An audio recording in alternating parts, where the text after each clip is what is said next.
todos os domingos, às 3 da tarde, você fica com as palestras do GEL, Grupo de Estudos Espíritas Legionários da Luz. Visite o GEL, na Rua Souza Cardoso, 403, Lagoinha, anexo ao Lar Abrigo Amor a Jesus.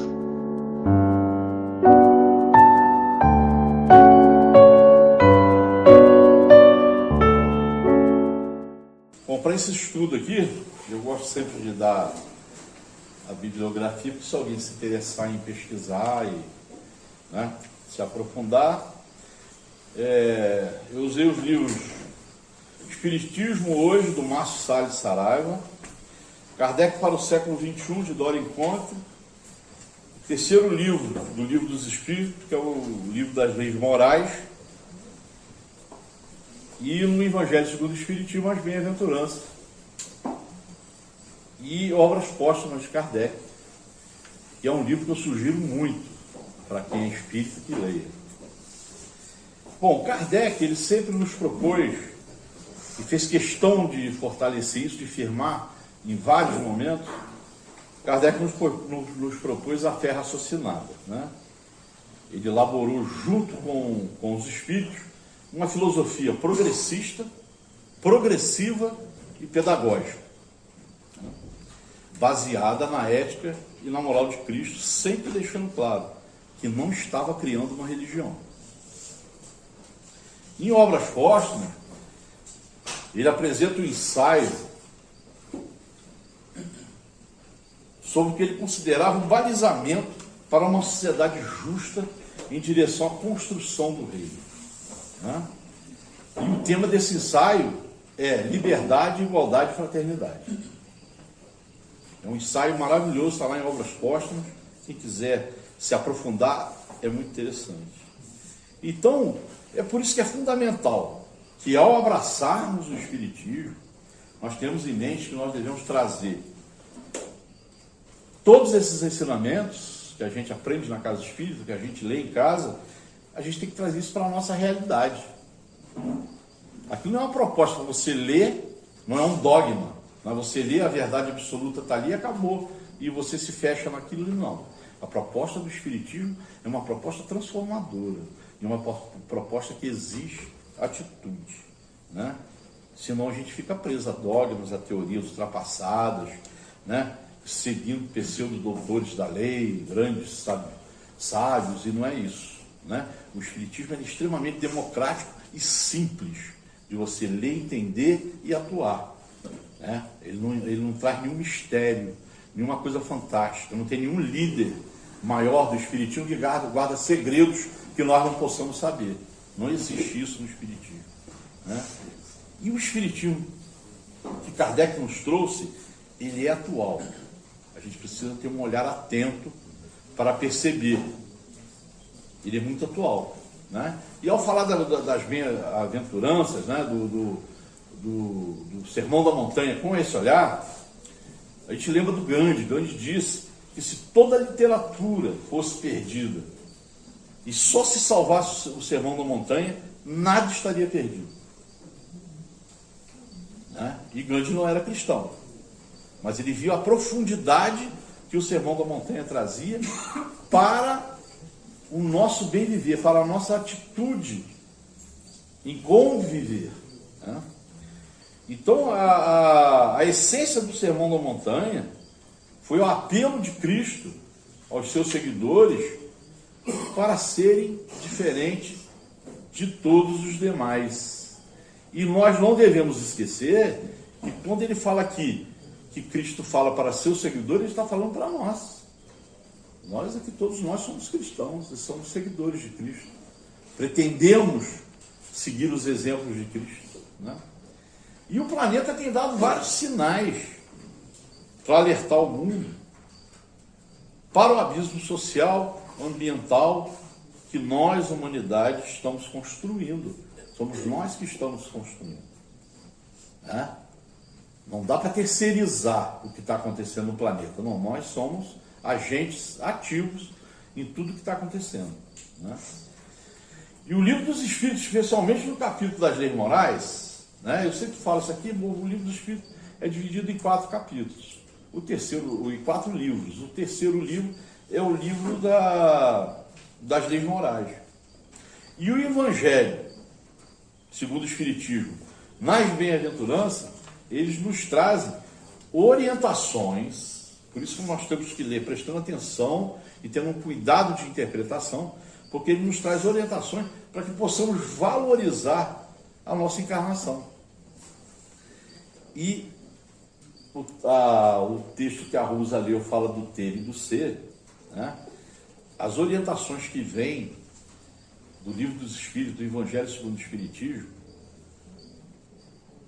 buscando valorizar a nossa encarnação, ele vem combatendo com a fé esse sistema que nos conduz pelo caminho do ser em detrimento do ter. Do caminho do ter em detrimento do ser. Então nós espíritas precisamos falar de questões que abalam a humanidade, nos colocando de forma ativa no combate às desigualdades, que foi o que Cristo fez quando estava aqui. O distanciamento dessas questões de base da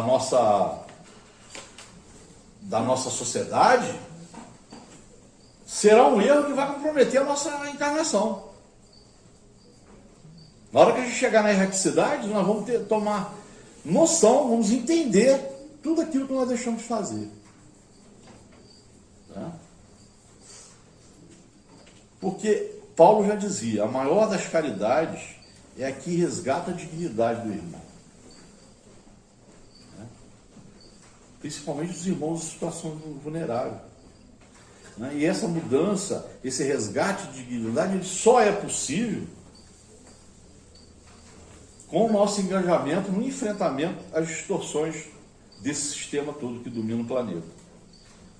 E nesse tempo que nós vivemos, esse tempo de angústia, de violência, de perplexidade, né, de desesperança, a gente às vezes conversa com as pessoas e as pessoas estão muito desesperançadas, né, por tudo que vem, por tudo que acontece no seu dia a dia, e que acontece também longe da gente, mas que a gente assiste. Né? Então, há fontes onde nós podemos nos retemperar, nos levantar. E se há um texto sagrado, inspirador, para que a gente tome, que a gente mude a nossa vida, esse texto é o Sermão da Montanha. Né? E passado 2024 anos, ainda nos serve de consolo, e de roteiro e de esperança. Olha só. Bem-aventurados os pobres de espírito, porque deles é o reino do céu. Jesus se dirige aos simples. Entendeu? Aqueles que não são arrogantes, que não humilham ninguém, mas antes conseguem manter um olhar de transparência, de humildade. Entendeu? E aqui a opção de Jesus fica clara. Ele escolhe o lado mais frágil da sociedade. Né?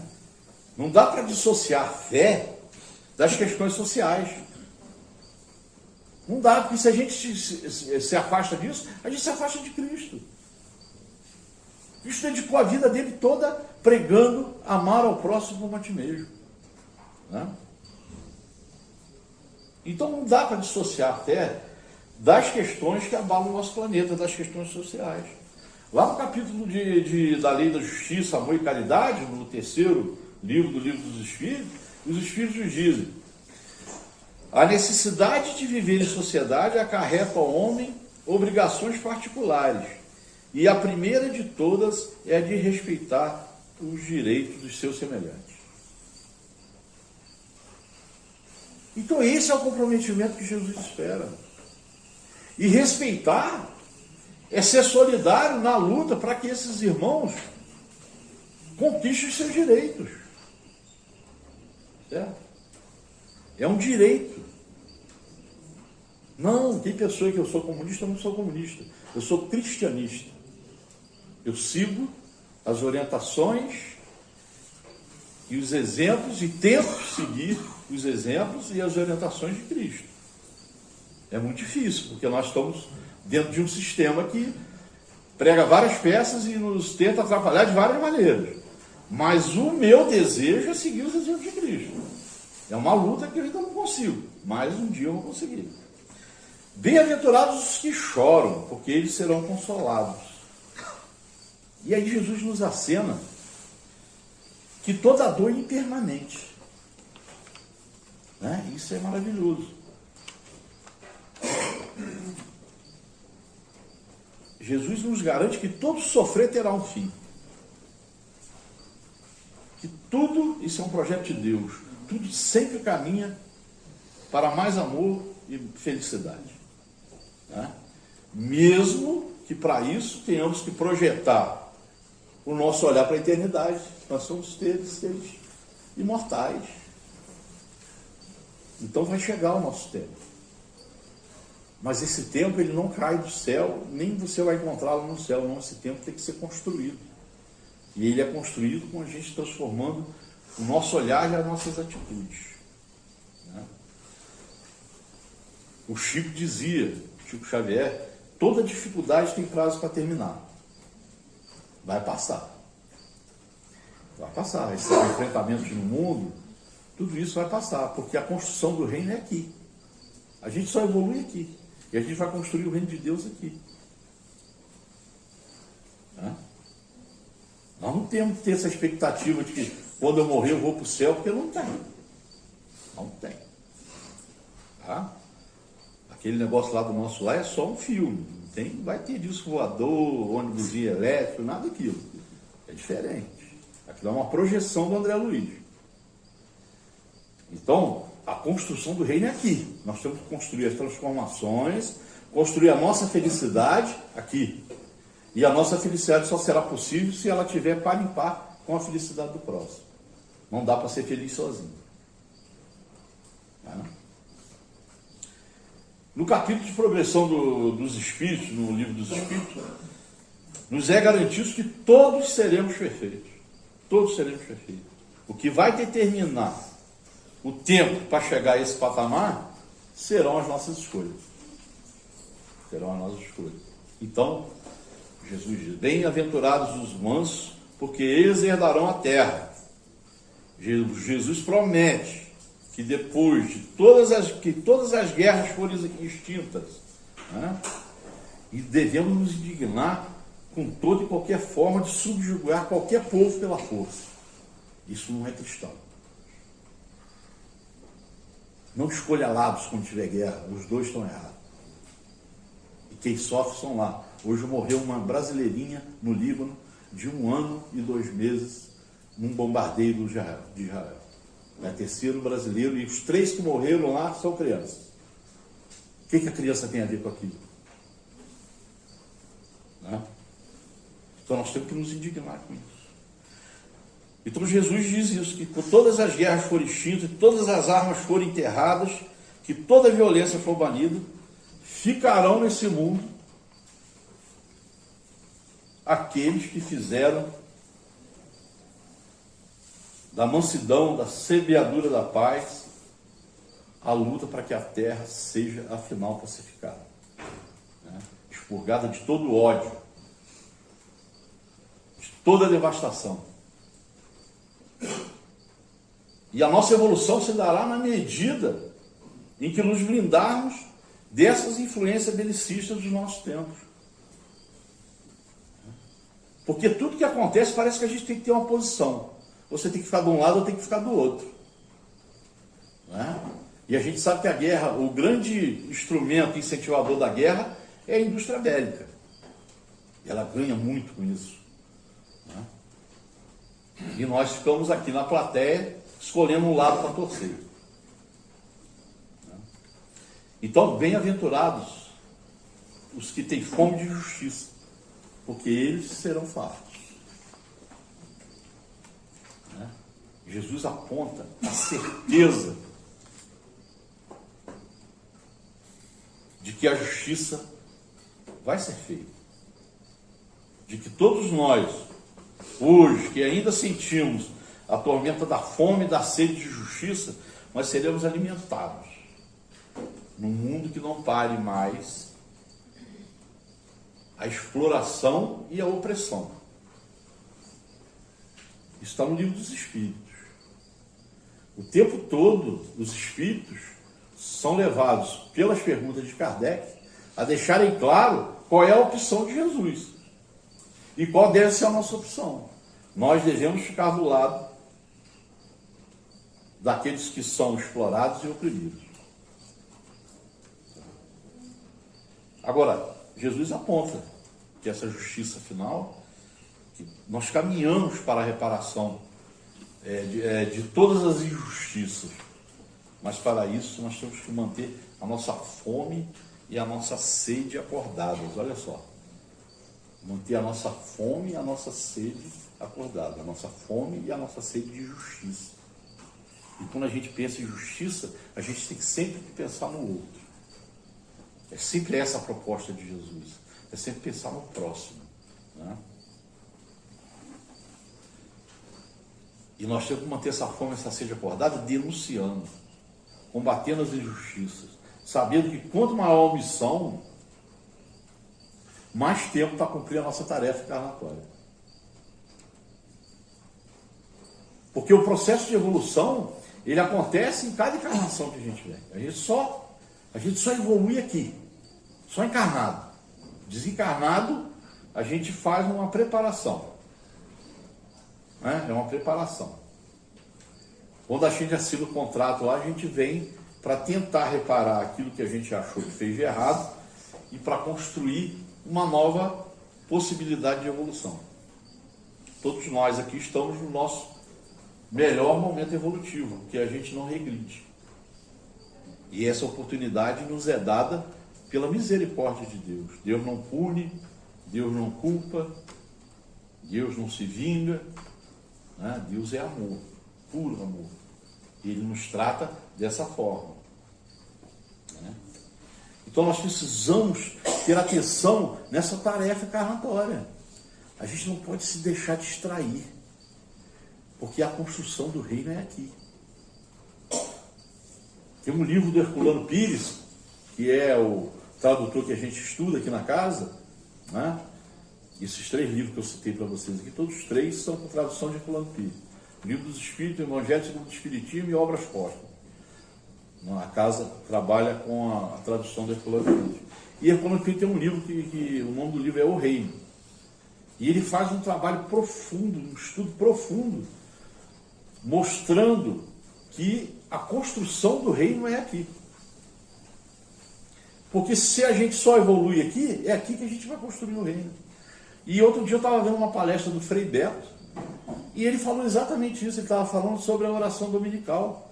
E ele dizia, a construção do reino é aqui, está na oração dominical. Venha a nós o vosso reino.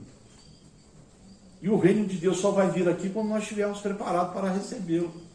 E essa construção é nossa, por quê? Porque nós temos a lei do amor maior de Deus, que é a lei do livre-arbítrio.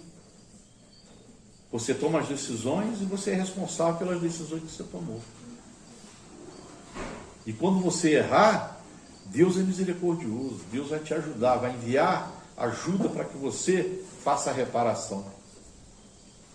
E se você fizer a reparação de forma dedicada e amorosa, Jesus nos dá um atenuante.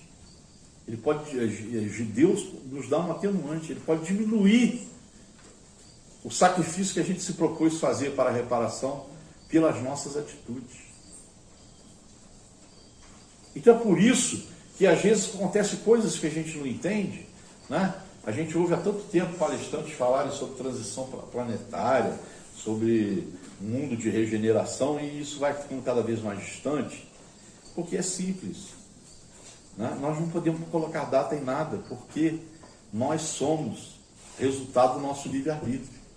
Então, a cada momento que a gente toma uma decisão, enquanto sociedade, enquanto grupo organizado, países, estados, toda vez que a gente toma alguma decisão, a gente pode protelar esse tempo. A gente pode empurrar para frente ou antecipar. Mas são escolhas nossas. Deus nos deu o livre-arbítrio. Por isso que Kardec fala que a evolução só se dá em sociedade. A gente pode evoluir individualmente e deve se tratar individualmente. Mas aquilo que a gente procura como solução para o planeta só vai acontecer se houver união, se houver um encontro das pessoas. E aí nós temos que nos preparar para isso. E Jesus fala, bem-aventurados os misericordiosos, porque eles alcançarão a misericórdia. Jesus nos ensina a reciprocidade necessária da compaixão e da misericórdia. Mais uma vez nos alerta, para que não sejamos indiferentes diante da crueldade, que cuidemos dos nossos corações para que não se tornem endurecidos. Essa é outra coisa que o sistema faz o tempo todo, sabe? É colocar questões de princípios reacionários, antiquados, para que a gente se posicione de uma forma rude, como nós temos visto nos últimos tempos. As pessoas se posicionam de uma forma rude quando fala do irmão, quando fala do próximo. E Jesus nos pede misericórdia e que a gente não seja indiferente à crueldade, que não deixemos os nossos corações se tornarem endurecidos. E nós temos que ficar atentos, porque nós temos um sistema que investe nisso. Ele investe na individualidade. Ele tenta fazer com que você fique mais tempo sozinho em casa, diante de uma tela, no mundo virtual. E ali ele te coloca, o algoritmo fica jogando no seu rosto tudo aquilo que ele quer para que você se posicione, opine, e ele vai estabelecendo uma linha de raciocínio e ele te ingessa ali. Você só recebe coisas para as quais você dá atenção e elas vêm reforçando a sua atenção para que você não saia daquilo. Qual é a estratégia? É mais fácil dominar quando não se une. Quando a gente não se une, é mais fácil dominar. E o sistema, esse sistema eletrônico que tomou a nossa vida, ele faz exatamente isso. Ele está aqui para nos apartar, para nos separar. Sabe? Toda vez que você assistir uma palestra no YouTube, pensa nisso. A palestra é boa, vem assistir aqui. Olho no olho, um olhando para o outro, conversando, trocando, como o Gilson dizia, trocando sorrisos, abraços, energia. É aqui, é entre pessoas que a gente evolui. A gente não evolui na tela do celular. Nós precisamos encontrar felicidade no perdão, na generosidade, na solidariedade, na empatia. E as redes sociais, esses troços todos que tem aí, eles investem contra isso. Eles nos apresentam sempre coisas para que você se posicione.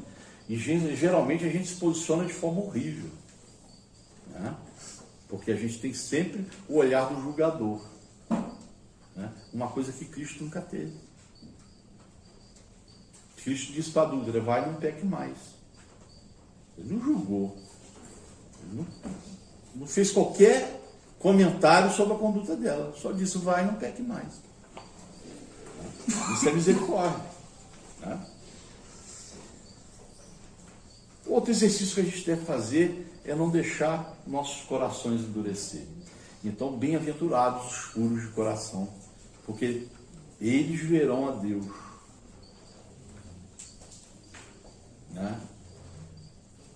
E você vai ver Deus, não aquela imagem daquele velho barbudo de cabelo branco, não. Você vai ver Deus dentro de você. Você vai ver a sua transformação. Quando você muda as suas atitudes, existe uma transformação que é perceptível, inclusive, para as outras pessoas. E aonde você faz essa onda seguir adiante, O primeiro lugar que você muda é na sua casa, que é onde você tem que mudar primeiro, com a sua família, Você ter um coração puro com a sua família. E quando você se transforma, isso é perceptível. A família, os amigos, o local de trabalho, isso é uma espiral transformadora, que nós precisamos investir nela.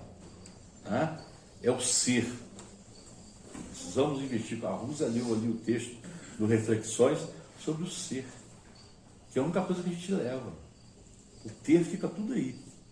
O que nós vamos levar foi aquilo que nós construímos enquanto espíritos em processo de evolução. Então, bem-aventurados os puros de coração, porque eles verão a Deus. Jesus nos relembra que o caminho para chegar a Deus está dentro de cada um de nós. Né? Kardec pergunta aos espíritos: e onde está Deus? Os espíritos respondem: dentro de cada um de nós. É inato. A chama divina é inata, está em todas as pessoas. E com o tempo essa chama vai acendendo e vai crescendo. E quanto mais ela cresce, melhor a gente fica. Então existe a chama divina em todos os seres, porque todos nós vamos pelo mesmo caminho, que é o caminho da perfeição. Então, à medida que a gente pratica o exercício da simplicidade, da pureza, fazer como as crianças, né? Que se entregam na brincadeira, na viagem, transcendem, né? Conseguem ver o que nós não conseguimos. As crianças têm essa capacidade, né? Até que a gente contamine elas com as nossas atitudes e elas se transformam, né? Porque elas nascem muito bem. Por isso que existe, os espíritos falam muito da importância da criação, principalmente nos primeiros anos da criança, da participação dos pais, porque é ali que você constrói o caráter, que você ajuda ele a se preparar para quando chegar na adolescência, que ele começa a ter contato com a sua vida anterior, com as suas lembranças que vão surgindo através dos hormônios que se multiplicam, e ela passa por momentos difíceis. A gente vê muito adolescente com atitudes diferentes, você incomoda a família, mas se você deu uma base boa naquela primeira infância, se você trouxe um sentimento de fé, ela passa por ali e segue adiante. E acho que não tem preparado, infelizmente, vão ter mais trabalho, né? Mas é a importância desse amor, né? Que a gente tem que transferir para os nossos filhos e que a gente deve transferir para o próximo, né? E nós temos que ensinar os nossos filhos a prece, né? Porque a nossa blindagem maior é a prece, né? A prece nos blinda das armadilhas que o sistema nos prepara. As armadilhas têm nome, e é o sistema, e nós devemos ficar atentos a isso. Entendeu? Esse sistema que vive criando necessidades que não existem, né? Que faz com que olhemos só para o nosso umbigo. Né? Então Jesus nos alertava: vigiai e orai, porque as forças do mal elas trabalham, e elas têm um marketing muito melhor do que o nosso, que queremos ser do bem. Eles são poderosos, o marketing deles é poderoso, principalmente na capacidade de nos distrair, de fazer com que a gente não cuide mais da nossa vida, do nosso espírito, do nosso ser. Eles têm essa capacidade, e é um projeto. Não pense que é acaso, é um projeto. E nós temos que nos cuidar para a gente conseguir se blindar dessas coisas ruins que são apresentadas para a gente. Aí Jesus diz: bem-aventurados os pacificadores, olha só, porque eles serão chamados filhos de Deus. Então Jesus afirma que aqueles que trabalham pela reconciliação universal, aqueles que se engajam na pacificação do mundo, esses serão reconhecidos filhos de Deus, né? Ou seja, como aqueles que trazem na ação e na palavra uma inspiração divina. E nós temos vários exemplos disso na humanidade, né? Então esse povo demonstra a sua conexão com Deus, né? E essa pacificação e reconciliação só é possível, gente, não tem jeito, só é possível com justiça social e com o desenvolvimento da cultura da aproximação. O que é a cultura da aproximação? Kardec dizia o seguinte: há verdade em todas as denominações religiosas. Por isso que o Espiritismo não quer ser religião, porque o Espiritismo complementa todas elas. Ele complementa todas elas, né? Então, a cultura da aproximação é isso, é juntar todos os tipos de fé, todos os tipos de representação de fé, com um objetivo só, que é a paz da humanidade. Cada um no seu caminho. São várias as moradas do Pai, e são vários os caminhos que levam até lá. Então nós temos que ter É ter esse olhar que nos une em direção ao objetivo maior, que é a paz na terra. Paz na terra. E a paz na terra só vai ser construída pelas pessoas de boa vontade. Né? Nós temos que construir esses caminhos, esses vários caminhos que levam à casa do Pai. Né? E aí, a gente sabe que muitos que fazem essa opção por lutar pela paz, por seguir adiante, por lutar pelas transformações, muitos deles sofrem no caminho. Né? Mas Jesus diz: bem-aventurados os que sofrem perseguição por causa da justiça, porque deles é o reino do céu. Né? Jesus nos conforta em relação a todos que dedicam ou dedicaram a sua vida à luta por um mundo melhor e encontram a dureza daqueles que detêm o poder e dos que exploram, praticam a injustiça. Né? Jesus encarnado sofreu todas essas mazelas ao fazer opção pelos pobres. Foi perseguido, condenado, torturado por políticos e religiosos.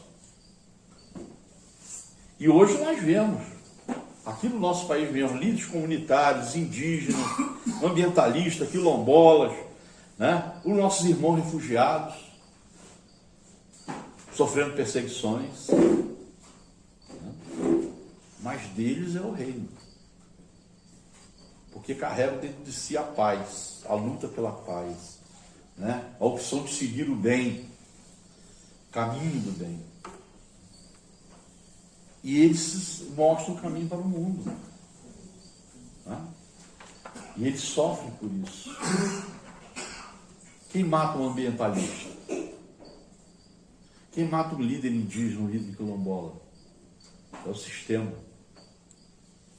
Porque o sistema quer deixar sobressair ali os seus interesses. Os interesses pelos minérios, o interesse pela água, o interesse pelas terras. Né? E os nossos irmãos são mortos diariamente dessa forma. Né? E começa a vir a paisagem. A gente ouve no jornal, assiste, mas já não dá tanta importância. Passa o tempo e a gente vê as coisas acontecerem, a destruição acontecendo. Nós temos aqui na nossa região, aqui no norte, né, a água contaminada por mercúrio por causa de exploração mineral. Né? Nós estamos vendo o maior incêndio da história na floresta amazônica nos últimos 3 meses para trás, que destruiu, tornou boa parte da Amazônia deserto, tudo por causa da ganância.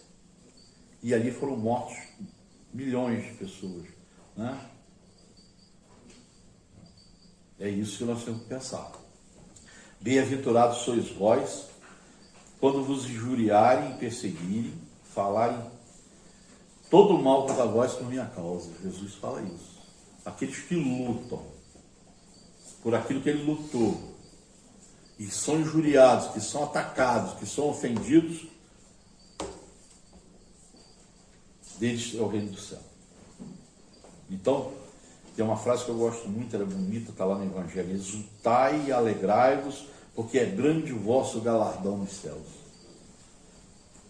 Porque assim perseguiram os profetas que vieram antes de vós. Olha como Jesus faz uma opção clara, está lá no Evangelho, é claro. Exultai e alegrai-vos, porque é grande o vosso galardão nos céus.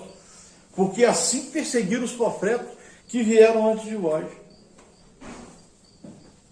E depois que mataram Jesus e perseguiram, continuaram matando cristão. Botando lá para ser comido pelos leões. Perseguiram.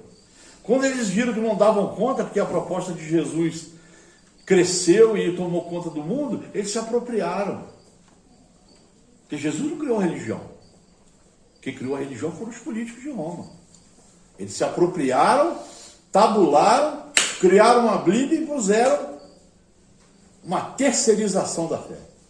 Para chegar a Deus, você tinha que passar primeiro pelo sacristão, depois pelo padre, depois pelo bispo, pelo papa, entendeu? Para você chegar a Deus. Criaram uma barreira que não existia.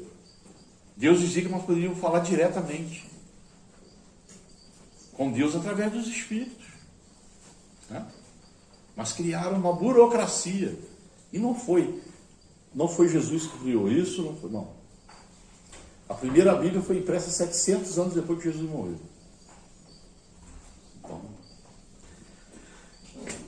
Então Jesus prevê que quando nos colocamos do lado da justiça e do bem, ainda nesse mundo dominado pelos injustos, pelos exploradores, pelos ambiciosos, pelos egoístas, um mundo como o nosso que admite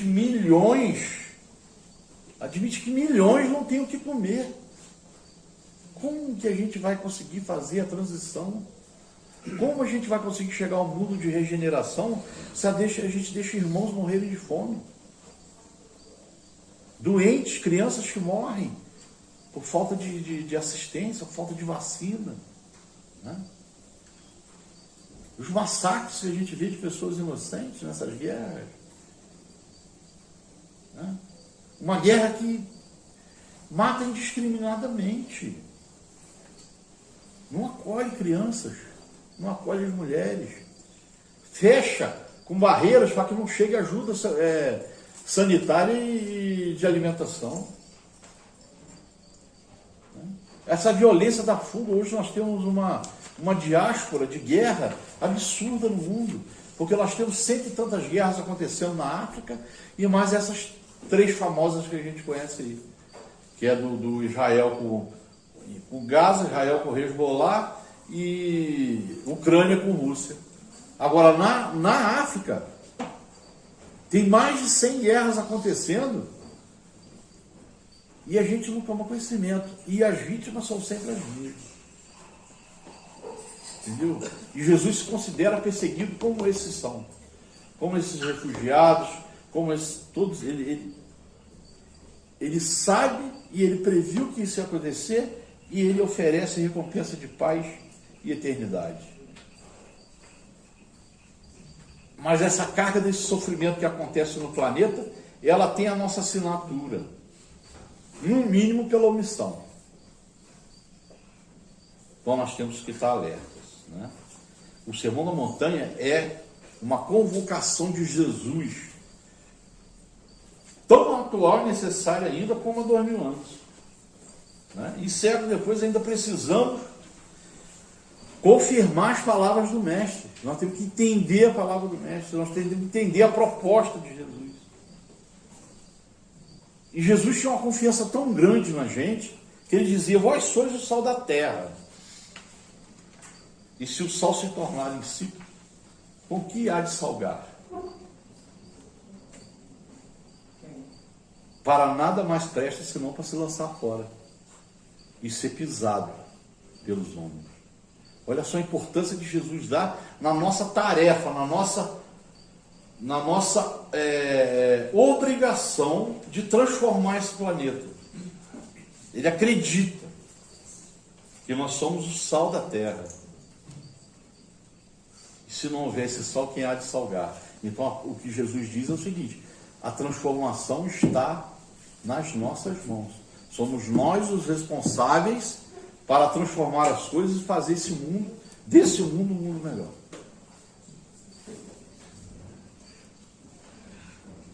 Olha a confiança de Jesus em nós.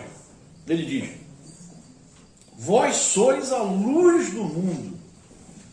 Não se pode esconder uma cidade edificada sobre um monte, nem se acende a candeia e se coloca debaixo do alqueire. É preciso colocar luz nas injustiças da humanidade. É isso que Jesus está esperando de nós.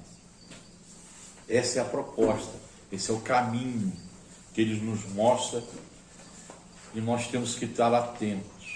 Né? Jesus diz assim: assim resplandeça a vossa luz diante dos homens, para que vejam as vossas boas obras e glorifiquem a vosso Pai que está nos céus. É muito sério. A gente se propõe a seguir uma filosofia humanista. Né? Kardec dizia que uma sociedade justa só seria possível se esses 3 elementos fossem respeitados: igualdade, liberdade e fraternidade. Isso é Kardec quem diz. Né? E o chamado de Jesus é claro. Jesus pede para que a gente faça a escolha da porta estreita. É a mais difícil, né? Mas ao ultrapassá-la, o que nos espera é a redenção. É ali que nós vamos se sentir realmente filhos de Deus, irmãos de Jesus. E ele dizia: vocês sois reis e podem fazer tudo que eu faço e ainda mais. Jesus nunca se colocou como filho de Deus, não. Ele sempre se colocou como nosso irmão. E ele sempre disse que nós poderíamos chegar ao nível de iluminação que ele chegou. E nós vamos chegar, porque é a proposta de Deus para nós. Agora, nós temos que tomar algumas iniciativas. Porque o livre-arbítrio é nosso. Ou a gente faz alguma coisa e dá uma adiantada, ou a gente fica aí vindo e né, andando passinhos, que a gente sempre evolui. Mas a gente pode evoluir mais, se a gente prestar atenção no que está acontecendo à nossa volta. Tá?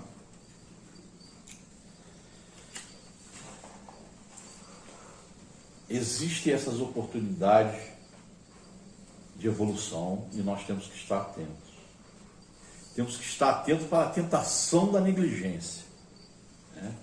Amar ao próximo como a nós mesmos é não perdermos a nossa capacidade de se indignar contra as injustiças da humanidade.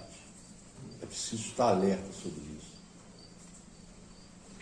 Nós precisamos ser mais aguerridos no sentido do amor ao próximo. Temos que lapidar isso no nosso coração. A nossa chama divina está aqui. Quando você se propõe a dar mais atenção a esse pedido, foram 2 mandamentos: amar a Deus sobre todas as coisas e ao próximo como a ti mesmo. Isso resume todos os profetas, o que Jesus disse. Né? Então, essa chama está aqui dentro de nós. E se a gente começar a tomar pequenas iniciativas no sentido do próximo, inclusive com a palavra, nós não devemos ser agressivos, mas nós devemos chamar a atenção de quem está sendo agressivo. Mostrar para ele que o olhar dele está contaminado pela falta de amor.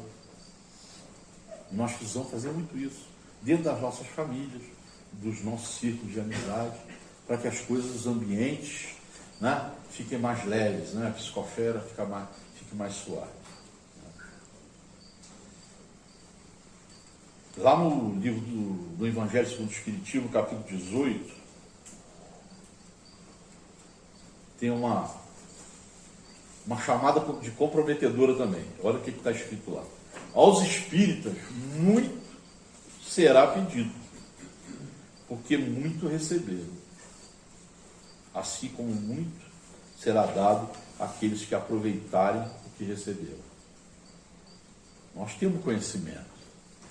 A gente ouve as palestras, a gente estuda, a gente vem à casa espírita. E a gente sabe quando a gente está pelo melhor caminho ou pelo menor caminho. Mas como nós temos o conhecimento, como a gente sabe, a gente estuda, a gente ouve as palestras, a gente sabe qual é o melhor caminho, e a gente se omite, a gente sabe que o comprometimento é maior. Por isso que ele diz, vai ser cobrado de quem mais tem.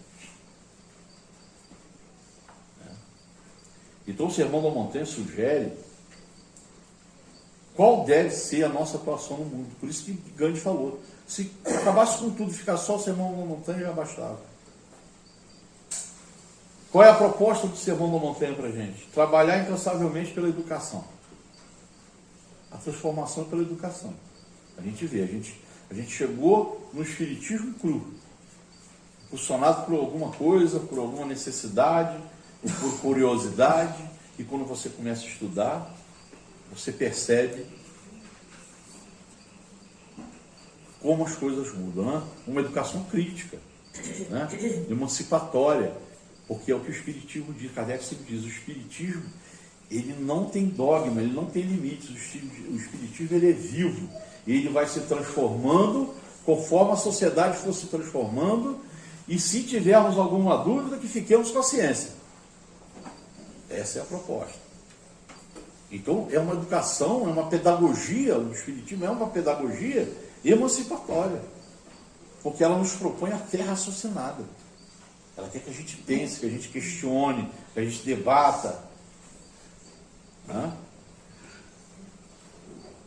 Então ele diz que a instrução e o despertar do Espírito se conjuguem para a formação de seres humanos plenos, criativos e solidários. Toda a proposta dos Espíritos, todas as propostas de Kardec tem sempre as palavras solidário, fraterno, caridoso. Por quê? Porque essa era a proposta de Cristo. Foi isso que ele veio trazer. Né?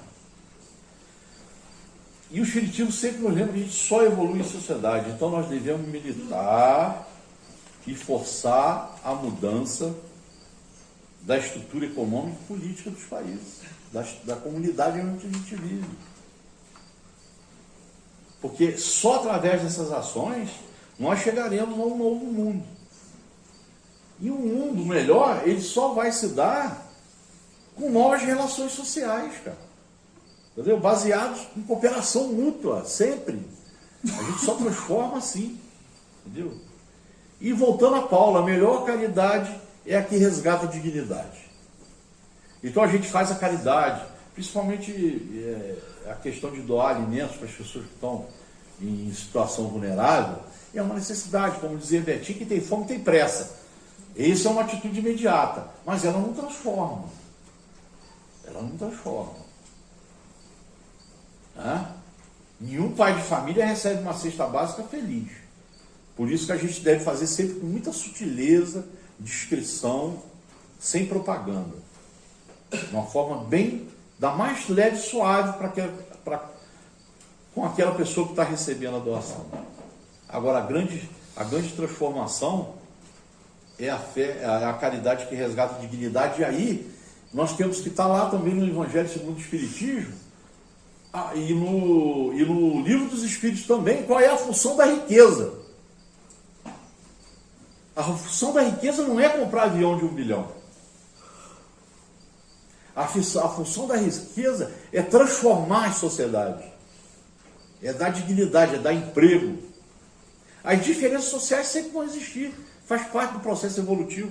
É natural. Agora, injustiça, desigualdade na justiça, isso não é natural. Né? Nós não podemos aceitar. A gente tem que se indignar. A justiça, o amor e a caridade, ela tem que ser igual para todos. Então nós temos que seguir o caminho de resgatar a espiritualidade das religiões. Ou talvez até abolir religiões. Né? Abolir religiões. Essa é uma proposta que eu defendo. As religiões enquanto estrutura dogmática, estruturas sociais, de poder, né? E criar espiritualidades livres, como já vinha acontecendo. Né? Essa é uma casa em que a gente ouve várias linhas de pensamento do Espiritismo. Isso é para pensamento livre, cada um forma a sua opinião, gosta de um, não gosta de outro, mas está seguindo de uma forma livre. Aqui não existe limite, eu nunca fui censurado nas minhas palestras, jamais. Entendeu? Então é isso, é espiritualidade livre. Respeitando aquela proposta que nós falamos lá atrás. A cultura da aproximação. Que as nossas fés diferentes não nos separem, mas que nos unam no objetivo maior, que é o bem da humanidade, que é a paz da humanidade. Então nós precisamos que as religiosidades, que as vocações espirituais, que elas sejam verdadeiramente éticas. Né? Que elas sejam arrebatadoras dos nossos espíritos, que elas nos deixem elevados, com vontade realmente de participar, de ajudar, de atuar. Né? Que essa é a forma, né, para a nossa comunhão com o divino, né? Para a comunhão humana. Com postura crítica e deshierarquizada.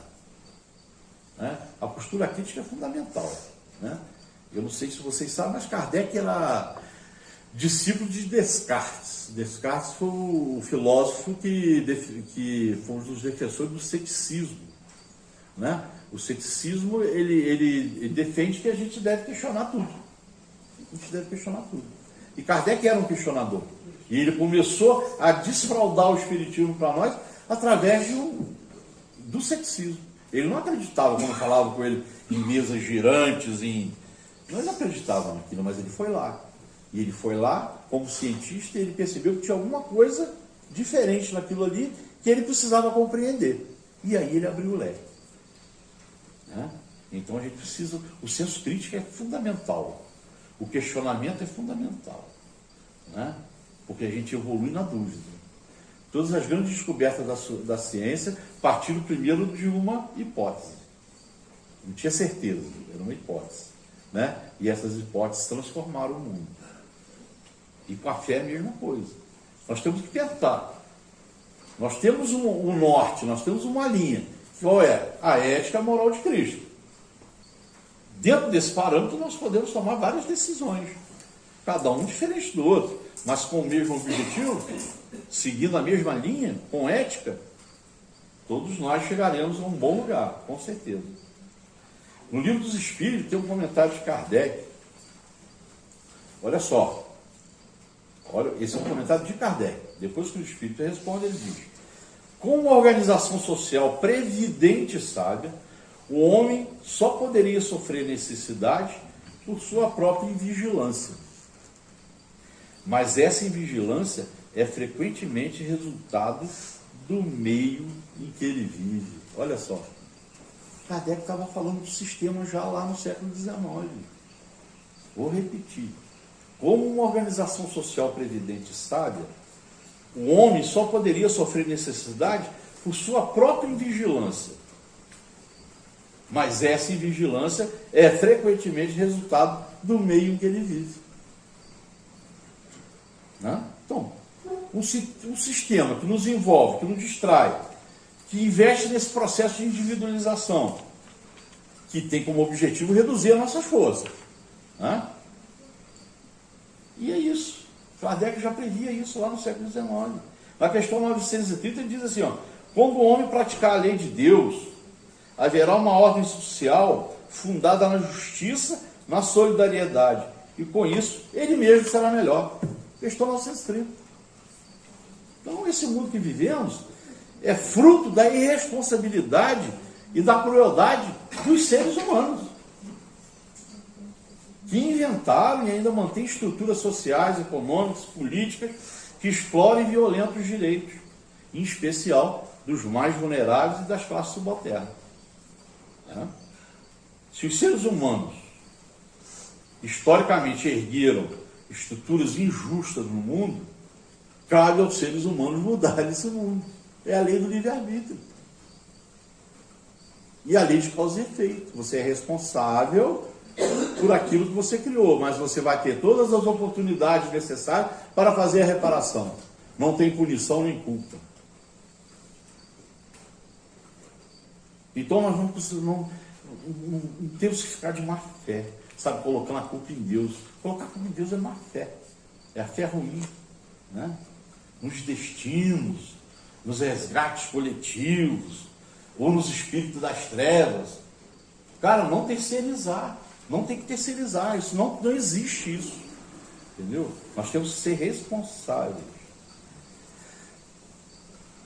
Essa alienação religiosa, ela não tem respaldo no catecismo. Não tem. Na pedagogia espírita não tem. Terceirizar, botar a culpa em Deus, ou esperar que Deus resolva as coisas pra gente, não tem. Não vai acontecer. Na questão 930 ele ainda diz: como uma organização social criteriosa e previdente, ao homem, só por sua culpa, pode faltar o necessário. Ele repete. Então, as nossas próprias faltas são frequentemente resultado do meio que nós estamos colocados. Né? E quando a gente praticar a lei de Deus, nós teremos uma ordem social fundada na justiça, na solidariedade. Né? E nós próprios seremos melhores.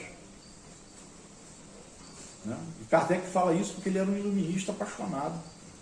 Entendeu? Em Kardec não há misticismo, de nenhuma espécie. Né? Em todo momento a sua obra, ele coloca em evidência o caráter progressista. Progressivo, porque o Espiritismo ele não é engessado, ele evolui com o tempo. Por isso que nós temos que estar estudando permanentemente, ouvindo permanentemente, porque o Espiritismo é pedagógico, ele educa o tempo todo. Então nós vamos estar aprendendo eternamente. Né? E a obra de Kardec ela é sempre atual por isso. A proposta de Kardec ela continua viva. Né?